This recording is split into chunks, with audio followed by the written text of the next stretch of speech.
Next, we're going to have Jay Brockman, who's going to do without any slides at all, talking about broader impacts for NSF proposals.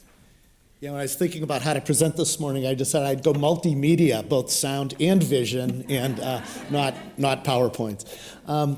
But what I want to talk about primarily is the broader impact aspects of proposals, or more generally, what I would consider to be broader impact intensive proposals, which is what I think a lot of the proposals that fall into the education areas are. Before I start, let me just say a little bit about my career, because I think there are aspects of that that may resonate with a number of you at this meeting.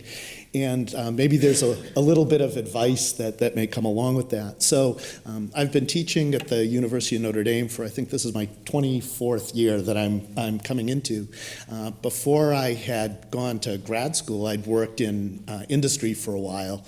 And my decision to go back to grad school really was to have some impact in education. That I wanted to continue doing research in a particular discipline. In my case, it's computer engineering, and there were certainly things I was very interested in technically about the field. But the decision to go to grad school really was a decision to enter academia and have impact on education. When I finished graduate school, I actually didn't even know that the ASCE existed. I didn't know there were conferences like the ASCE annual conference. I didn't know there were conferences like Frontiers in Education and so on. I first heard about that when I started working at the University of Notre Dame, and I remember sort of having this epiphany of, this is what I want to do. But at the time, I was a pre-tenured assistant professor, and I think trying to jump too deeply, too early into that world in a not measured way probably would not have had a very positive impact on my career. So I think, having a degree of patience. I know I'm leaving this meeting, as many of you probably are, seeing, wow, there's a bunch of great ideas, and I'd love to be able to implement that at my institution. But you can't do them all. And I think thinking about where you can have impact, not just for you and your career, but for your institution, for your community, for your collaborators, is something really important to think about as you start framing those kinds of proposals. I kept having a more and more tenuous relationship with the details of the technical work in my discipline over time, while still, managing to hang on to it enough to be a player there. A real transition was probably about 5 or 6 years ago when I became an associate dean, and that really gave me the opportunity to focus more on things that would have a broader impact. As well as, for me, I think it's somewhat like, going into the lobster trap. I think that it's, you can go in, but it's going to be pretty hard to come back out and be just a plain old disciplinary computer science and engineering professor with a large group of graduate students and that kind of funding. So for me, it took some thinking, but it was a pretty intentional move on my part and recognizing where I was heading. So what does this have to do with NSF proposals? So let me talk about what impact is, and if we think of a spectrum of what I would consider to be narrow impact versus broad impact. And I don't mean to denigrate strictly, more, let's say, intellectual merit, intensive type work that's really disciplinary, but I would consider institutionally the kind of impact that's considered to be acceptable or even encouraged is actually, to my way of thinking, somewhat narrow. That if you're thinking about the impact in terms of the number of journal articles you publish or the impact factor or the citation index, to achieve that level of success, it's something that you realistically can, with a well-written and funded NSF proposal, make some progress just during the duration of that grant. In other words, you can get the money in, get some grad students started, write some journal articles, and your scorecard would increase. And so the kinds of impact that you're having is really kind of you and your grad students and some of the very, very conventional metrics that your institution may expect from you. When you start thinking about broader impact, things get a lot messier. in a really good way, and I think Melissa alluded to this as well. That and this I think is the reason why we do what we do. So what makes broader impact broad? Well, it impacts more than you and your graduate student. The metrics typically are not these conventional things in terms of the numbers of journal articles you publish, or the volume of dollars that you bring in, or citation indices, or all these other things. They're things that are broader than the space and the time and your immediate team of people that were involved in writing the proposal. They typically, they may involve long-term relationships that extend much longer than the period of the grant with important organizations in your community or your campus. And as Melissa said, think about what happens after. If you're having a hard time writing the proposal with this group of people, think about what has happened. Well, with these broader impact-intensive projects, think about what's going to happen long after the NSF funding has ceased. And is your project going to continue to be sustainable and to grow and to build upon positive relationships? So let me talk about sort of two categories of proposals. One, like let's say a career proposal or something like that, where you need a broader impact thread. And then I could talk about one that I'm currently involved with. I'm the PI of an NSF STEP Center, STEM Enhancement Program, which is a roughly $1 million grant over 5 years, which is aimed at improving student engagement in two colleges at the university, the College of Engineering and the College of Science. So for the smaller scoped ones, like the career proposals, for the broader impact, the place where I would recommend starting is that it's something that you should want to do and actually should do, even if you don't get the funding, and start small. That in other words, if you're rejected the first time around, the second time around, if you're able to show that you have a credible relationship where you're having broader impact already, it can really add to the significance of what you're proposing. So for a couple of examples from the University of Notre Dame, and actually, before I get into the example, let me talk a little bit about the mechanism of how we help faculty formulate broader impact components. I was at an NSF meeting a while ago, and I ran into a woman from Northeastern University, Claire Duggan, who I had some great conversations with, who works with outreach and broader impact components at Northeastern University. I thought, wow, I really wish we had somebody like that here. And so we went about hiring somebody, a woman by the name of Elisa Zornig-Gura, who had previously worked in criminal justice and had a lot of relationships with the community. But she spends a lot of time in the South Bend area, finding out what are the real needs of schools and organizations, and then getting to know faculty members who are writing proposals and helping to make these marriages.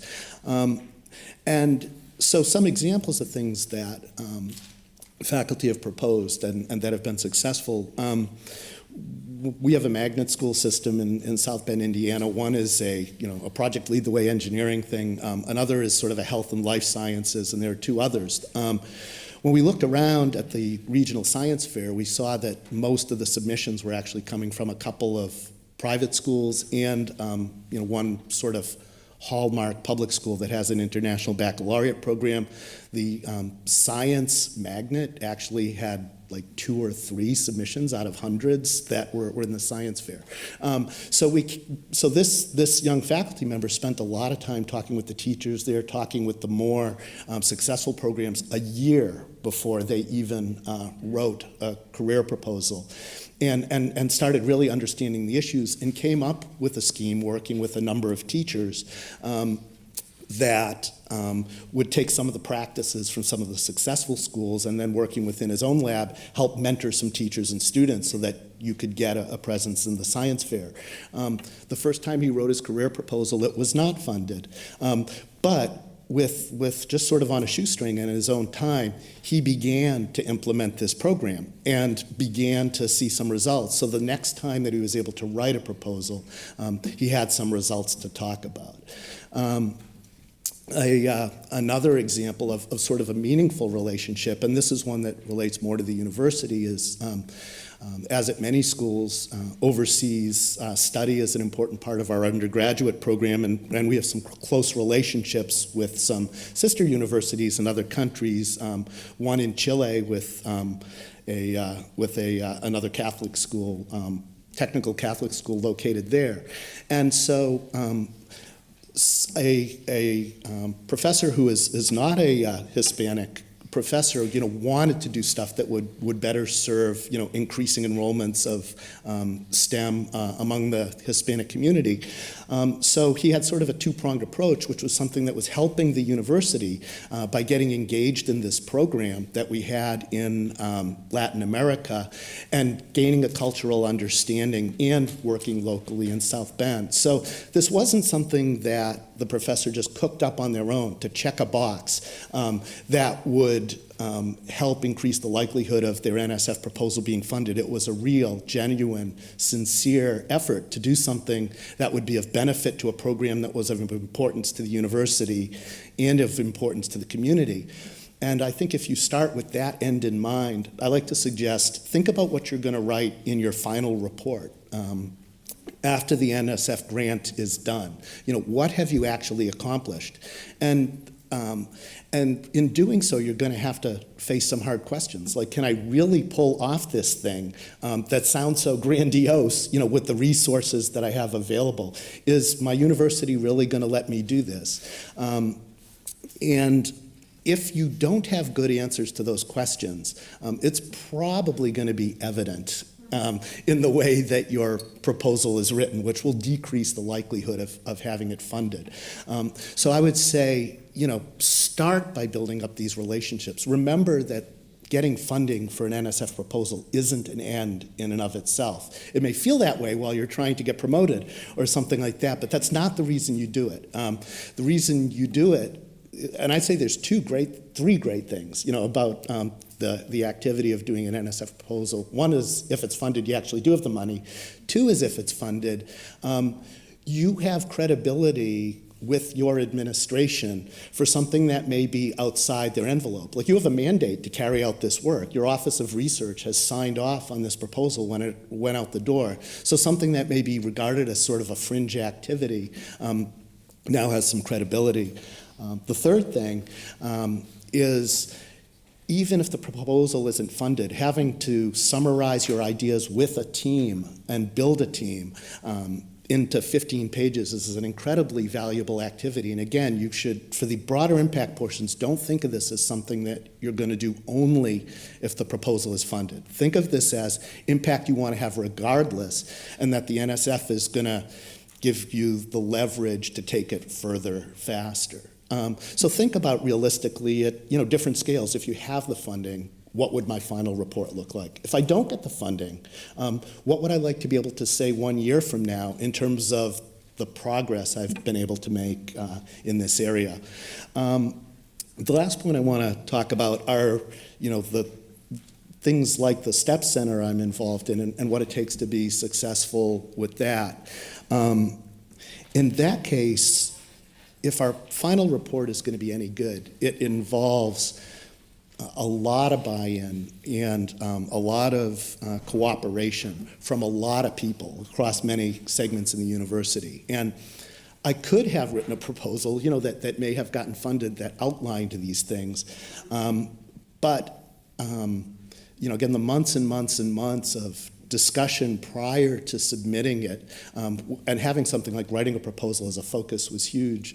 Our particular approach, just to say a little bit about our STEM Center, we sort of characterize new students in at the university as sort of falling into four quadrants. Like, let's say that you have a horizontal axis, which is a student's proficiency, in their STEM technical topics, and the vertical axis is their interest in STEM topics. Students come, scattered all around that. Hopefully, most of what we do as professors moves students up and to the right, and not down and to the left.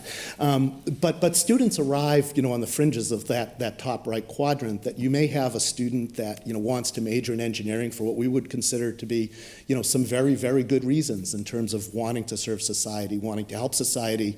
But they may have come from a high school that maybe, for example, didn't have the best calculus preparation that they could have had. So they're a high interest but low proficiency student.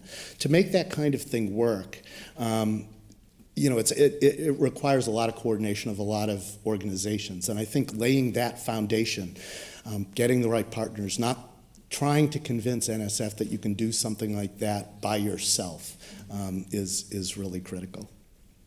All right. Thanks. Very much.